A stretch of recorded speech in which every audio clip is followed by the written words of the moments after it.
pode parecer óbvio, né, que o objetivo de um profissional de saúde é cuidar das pessoas, mas infelizmente tem muitos profissionais de saúde que confundem o papel deles de cuidado com essa questão investigativa. E por isso que muitos serviços de interrupção gestacional no Brasil, na verdade, só existem de fachada.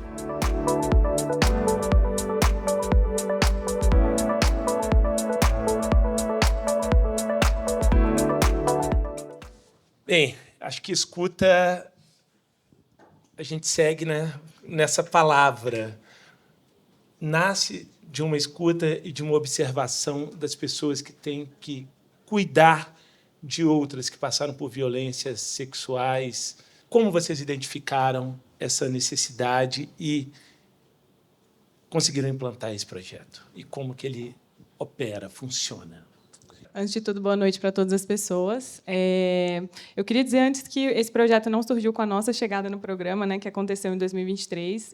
Esse curso de qualificação do cuidado das pessoas em situações de violência sexual existia já no serviço quando a gente chegou, né? Ele começou em 2021, idealizado por Alexandra, que está aqui, e Shirlene, que é psicóloga, que não está aqui, mas começou dessa forma, identificando que existia uma lacuna de conhecimento dos servidores do próprio hospital onde o serviço funciona, sobre o fluxo, né? Sobre como atender essas pacientes em caso de violência aguda e em caso de gestação, né? Que são coisas diferentes. E, a partir disso, esse curso ganhou contornos novos, né, a partir da chegada de outras pessoas na equipe.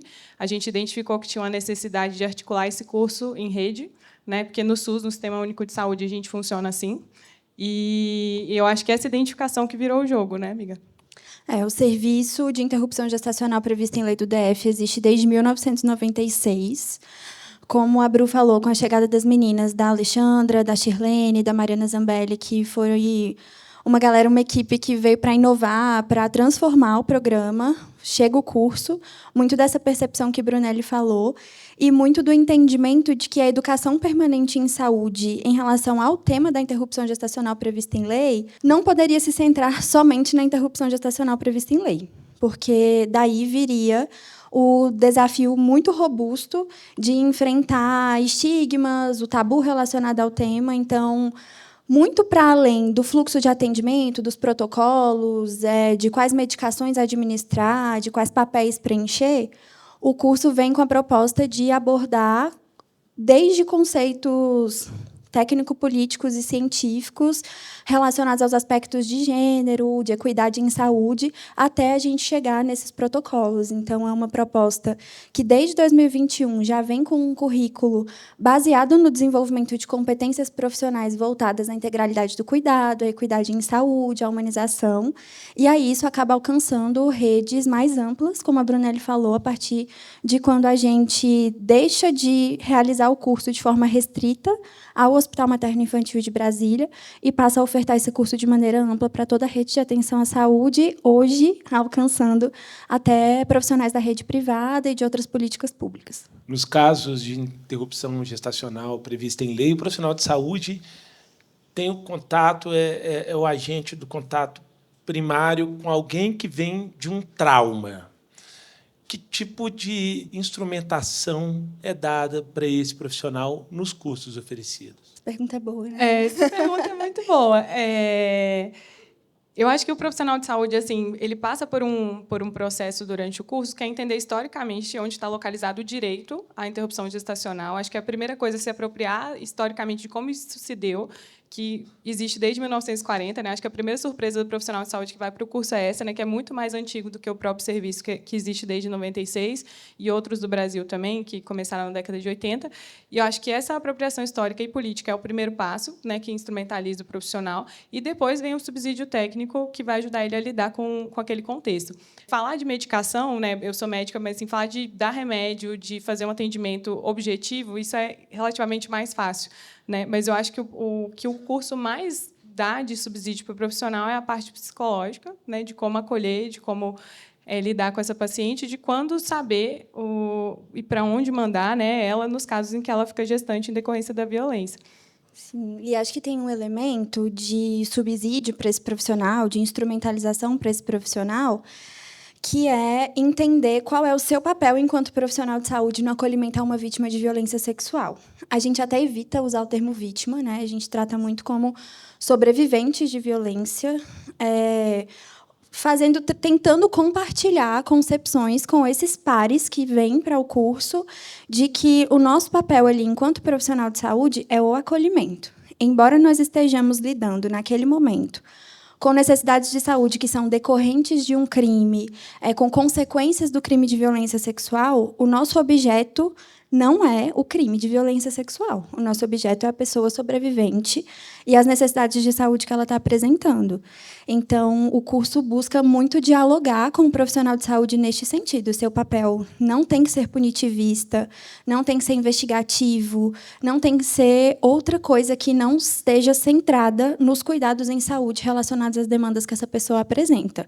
Se ela vai demandar de outras políticas públicas, inclusive a de segurança, alguma ação, isso vai vir da pessoa, a gente orienta, a gente informa, mas a gente não impõe e a gente não ocupa esse lugar de profissional de outra política pública que não seja de saúde. Pode parecer óbvio, né, que o objetivo de um profissional de saúde é cuidar das pessoas, mas, infelizmente, tem muitos profissionais de saúde que confundem o papel deles de cuidado com essa questão investigativa. É por isso que muitos serviços de interrupção gestacional no Brasil, na verdade, só existem de fachada, pro forma. Eles, na verdade, não funcionam. Eles existem na verdade, para colocar barreiras, para exigir boletim de ocorrência, perícia no IML, que são coisas que a gente reitera no curso, né, nesse sentido também, que a paciente não precisa passar por uma via crucis, né, dessa forma, para acessar o direito dela. Esse serviço está em menos de 4% das cidades brasileiras. Infelizmente. E como fazer com que esse serviço tenha um maior alcance, inclusive a partir da experiência de vocês, na lida com os profissionais de saúde, o que vocês percebem como modelos que podem ser exportados para outros lugares que não têm essa tecnologia social? Sair do hospital, né, amiga? Esse é o horizonte, né? Tirar a interrupção gestacional do hospital e as mulheres da criminalização. Mas, sabendo que isso não está num ponto de ebulição social no Brasil, a gente tem percebido, ao longo da execução do curso, o quanto a educação permanente é uma ferramenta para o tecimento de redes de fortalecimento de direitos. Porque o profissional que participa do curso, eu costumo brincar que não dá para você desver mais a violência. Você aprendeu a ver, você aprendeu a identificar, você aprendeu a cuidar dessa pessoa. Não tem como ignorar mais aquele conhecimento. Então, o profissional que adquire os conhecimentos que são compartilhados no curso, e que também troca muitos conhecimentos com a gente, porque esse curso não é realizado numa perspectiva vertical de transmissão de conhecimento, mas sim de compartilhamento de ideias e tudo, esse profissional agora é um multiplicador de direitos. À medida em que essa pessoa vai para o curso, participa dessa iniciativa de educação permanente, quando ela retorna para a sua unidade original de lotação, ali ela pode ser uma agente multiplicadora dessas informações, junto de outras equipes. Na mesma medida em que, quando ela coloca os conhecimentos em prática e favorece, oportuniza o acesso à interrupção gestacional prevista em lei de forma segura para as pacientes, aquelas pacientes também se tornam multiplicadoras. Então, é uma rede infinita. O nosso sonho é perder realmente o alcance disso, de tanto que isso vai se multiplicando, porque essa paciente, assim como esse profissional, vai orientar uma familiar, uma amiga, enfim, a acessar esse direito. Então, são redes que se tecem nessa dupla via, tanto de forma profissional quanto de forma individual, através da assistência às pessoas.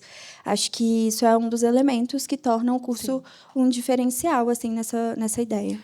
Quando eu falo sair do hospital, é nesse sentido, e mais principalmente no sentido de os profissionais que estão no serviço de interrupção gestacional hoje no Brasil, eles têm uma visão muito para dentro, assim, de que os usuários da atenção primária, que é o que a gente chama de postinho, né, ou unidade básica de saúde, eles que têm que saber onde é, não aquele profissional que está dentro do serviço tem que se apresentar. E eu acho que isso que virou, né? A gente foi atrás dos residentes, a gente foi atrás dos profissionais da atenção primária e falou, olha, a gente está aqui, nosso ambulatório é porta aberta, você não precisa marcar, só precisa mandar um WhatsApp. O WhatsApp também foi uma ferramenta incrível, então a pessoa não precisa passar por nenhum agendamento, ela, assim, um agendamento de leve, né, só para ela não ficar esperando muito. Mas não existe uma regulação que ela fica esperando, sendo torturada, né, durante semanas para ter o atendimento. Sim, é muito isso. E a gente se desloca mesmo com o curso. A gente faz o curso uma vez ao ano agora, porque a demanda de atendimentos, a partir da divulgação feita pelo curso, aumentou muito. E a nossa equipe é pequena. Antes, o curso era feito 2 vezes ao ano. A gente não teve condições de manter 2 vezes, então ele agora é feito uma vez ao ano. Mas, ao mesmo tempo, esses profissionais demandam que a gente vá às unidades de saúde. Então, invariavelmente, nós temos levado a abordagem do curso às unidades básicas de saúde, às escolas de saúde. Então, professores que fazem o curso querem que a gente vá conversar com seus alunos, ou, às vezes, nos reportam que incluíram o tema nas suas aulas. Então, está indo com os tentáculos, alcançando vários espaços. Vocês mostram que, além de uma questão de saúde pública, é uma questão de formação de base, que passa pela educação integrativa. E, ao sair das fronteiras do ambulatório, do hospital, terem contato com a comunidade, é preciso também uma construção de vínculos de segurança com essas pessoas. A gente sabe que, infelizmente, sobreviventes de violência sexual muitas vezes não se percebem como sobreviventes, ou, usando a palavra que vocês não gostam de usar, como vítimas. Mas como construir esse elo para que essas pessoas se sintam seguras de chegar para um profissional de saúde e relatarem a gravidade da violência que sofreram? Acho que a gente tem muito consolidado entre toda a equipe o nosso papel de acolhimento ali. Há uma assertividade muito grande de toda a nossa equipe multiprofissional, que tem Bruna e Isadora como médicas, eu de enfermeira, Ale e Milena agora, que é a nossa residente, que está aqui, de assistentes sociais, Mariana, psicóloga. Toda essa equipe que é multiprofissional, que atua numa ótica de interprofissionalidade, de entender qual é o seu papel ali e de estar sempre muito segura e assertiva em relação aos aspectos legais dessas práticas profissionais, para que essa pessoa sinta confiança. Então, principalmente sobre o sigilo, né? Há um receio muito grande das pacientes em relação ao sigilo por conta da penalização social relacionada à interrupção da gravidez. Então, quando elas percebem que ali, na tratativa da equipe, há não só o conhecimento sobre esse direito ao sigilo de saúde por parte das profissionais, mas uma prática factível e cotidiana da preservação desse sigilo, eu acho que é o primeiro passo para elas falarem, não, aqui eu consigo falar sobre o que eu passei, consigo compartilhar as minhas decisões e consigo tomar essas decisões a partir de informações que as subsidiem, então, de maneira muito autônoma.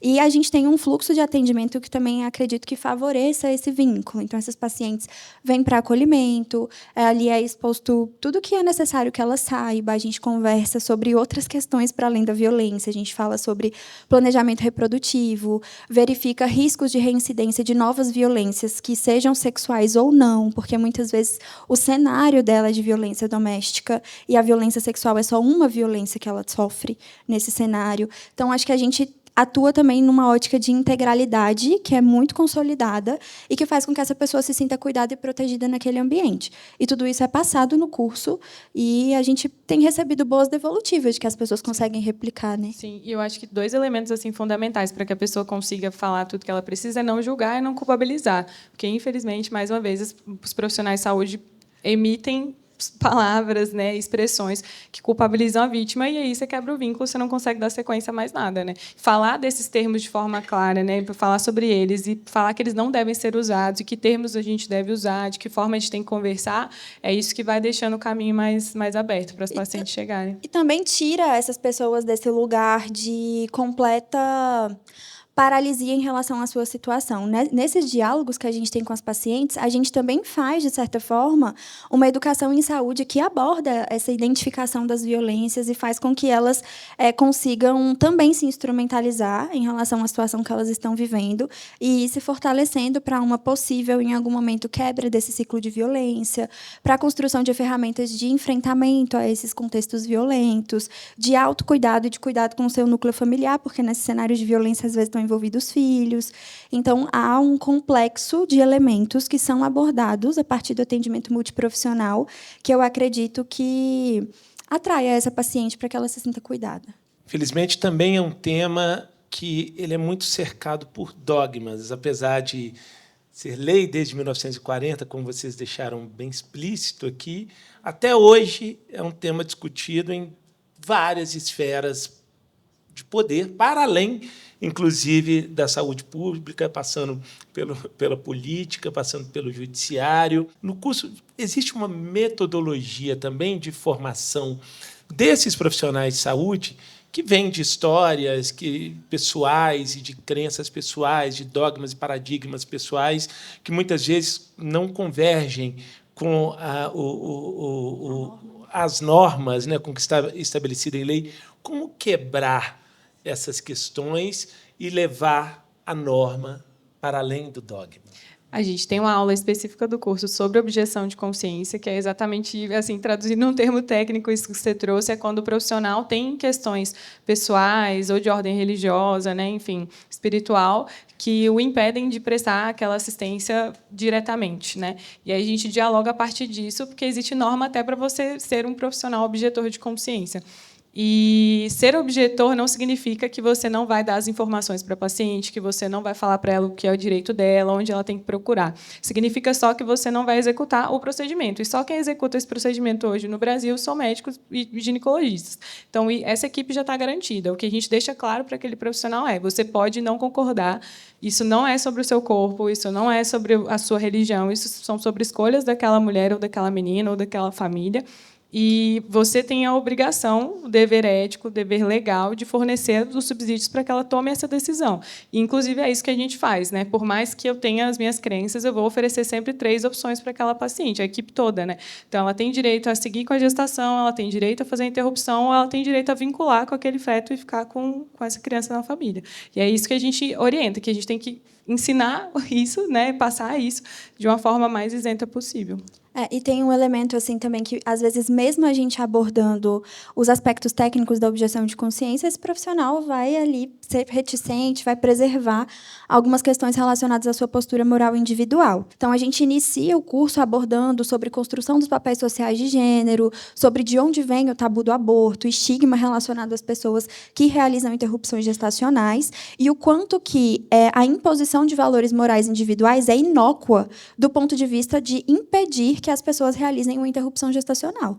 Porque, segundo a Pesquisa Nacional do Aborto, que foi divulgada em 2023, 1 a cada 7 pessoas de até 40 anos já realizou uma interrupção gestacional. Então, o que as pessoas pensam individualmente, moralmente falando, não impede que ninguém realize. Impede, na verdade, que as pessoas acessem cuidados seguros de abortamento e pós-aborto. Então, a gente fala muito sobre isso, fala sobre essa escolha do profissional, de que não se trata de você escolher, porque não é sua essa escolha, como a Bru falou, fazer ou não fazer. A escolha que está posta para os profissionais de saúde é ofertar cuidados seguros em abortamento e pós-aborto ou permitir que o aborto inseguro continue como a 4ª causa de mortalidade materna no país. Esse é um princípio pragmático. E acho que a gente também adota no serviço e no curso metodologias ativas de aprendizagem que trazem isso para a prática. Então, a gente discute casos reais, a gente faz simulação realística no curso para que esses profissionais treinem ali essa habilidade de comunicação. E a gente também aborda a questão do julgamento deste lugar de que, por vezes, a objeção de consciência ela não está tão relacionada à interrupção gestacional, mas ao fato deste profissional de saúde duvidar da palavra da pessoa sobre ter sofrido uma violência. E aí a gente já leva a coisa para um outro campo, porque a gente não tem o direito de duvidar da palavra da sobrevivente. E a gente tem pesquisa sobre isso, né? Entre os ginecologistas entrevistados nessa pesquisa mais emblemática que a gente tem, entre os que foram entrevistados, um número X, eu não lembro agora de cabeça, tinha passado por uma gravidez não intencional e não desejada. Desses, 80% tinham recorrido à interrupção gestacional ilegal, né? Mas médicos, a gente sabe que é um estrato privilegiado, acessam a interrupção segura, apesar de ilegal. E aí, dentro desse grupo de médicos que acessou a interrupção, que passou por esse processo, os que tinham passado por isso, né, e optado pela interrupção, estavam mais predispostos a oferecer informação de qualidade para uma paciente que chegava na mesma situação. Se fosse familiar, mais ainda, assim, eu estava mais disposto ainda a ajudar um familiar, e, no caso das pacientes, um pouco mais aberto. Então, assim, a gente traz esse estudo para mostrar o quanto a gente é hipócrita, né, de certa forma, e também mostrar para as pessoas que estão participando do curso que não precisa chegar nesse ponto, você não precisa vivenciar aquela situação, né, você não precisa passar por isso, sofrer na pele para você poder impedir que uma pessoa passe por uma situação insegura. Porque a gente sabe que quem morre, quem são as pessoas que engrossam a 4ª causa de morte materna, que é o aborto hoje no Brasil? Mulheres pretas e periféricas. A gente tem inúmeros casos, né, mas acho que um caso que vale a pena trazer aconteceu no Rio de Janeiro, da Ingriane, que morreu com um talo de mamona no útero. Isso é bem assim, comum ainda no Brasil, essa orientação. E a gente sabe que, talvez, se ela tivesse sido orientada de outra forma, ela não teria morrido. Lívia e Brunelli, vocês são profissionais de saúde, estão nas duas pontas, no atendimento a sobreviventes, na formação de profissionais que vão lidar com isso, mas como é que essas histórias atravessam vocês? Eu faço essa pergunta para a gente finalizar, mas como Morrendo de chorar. mulheres, para além das profissionais de saúde, quando vocês saem dos seus postos de trabalho no caminho para casa, chegam em suas casas, como é que essas histórias, como é que vocês convivem com essas histórias no sábado, no domingo, de noite? Com medo de muita coisa, né? Eu acho. A gente sempre se emociona muito para falar sobre isso. Eu sou enfermeira. Eu sou de uma categoria profissional majoritariamente feminina. A categoria profissional que, dentro do Sistema Único de Saúde, é a categoria que mais sofre violência no ambiente de trabalho. E, como mulheres, também teme tipos de violência relacionados à violação sexual, assédio, estupro, enfim. Então, isso profissionalmente já me atravessa diuturnamente. Como mulher, atravessa mais, porque a gente hoje está com uma média de 5 acolhimentos diários, se eu não estou enganada. A gente fez esse levantamento recentemente. Então, são 5 lembretes diários de que eu posso ser a próxima. Mas, ao mesmo tempo, são 5 lembretes diários de que este trabalho é para que nós não sejamos as próximas, para que nenhuma mulher seja a próxima, para que a gente consiga construir uma cultura de enfrentamento a essas masculinidades violentas, que a gente consiga construir uma cultura de educação permanente de profissionais de saúde que não foquem somente nessa doença, uma cultura que proteja meninas, mulheres e outras pessoas que gestam desse crime brutal. Então, como mulher, nos atravessa pelo medo, mas também nos atravessa pela motivação à coragem. Não é só um lembrete trágico, mas é um lembrete de uma tarefa de vida, uma tarefa que a gente escolheu executar. Eu costumo dizer que falar sobre aborto para as pessoas que entendem isso como direito e concordam que deva ser ofertado um cuidado digno é uma coisa que me fortalece. E falar sobre esse tema para pessoas que discordam, objetam, alegam diversas questões contrárias é a tarefa que eu escolhi para esse momento profissional.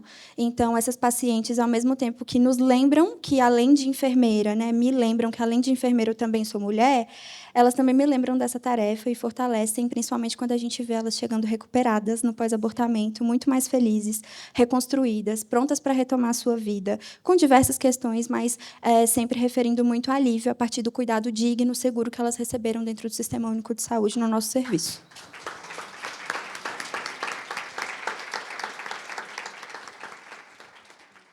Uma questão que a gente observou na primeira edição, em que teve uma maioria de mulheres inscritas, mas a gente chegou, né, com poucas mulheres até a fase final, enfim, poucas mulheres aprovadas. Levar o concurso a 228 municípios significa dizer que a gente quer o Brasil dentro da administração pública.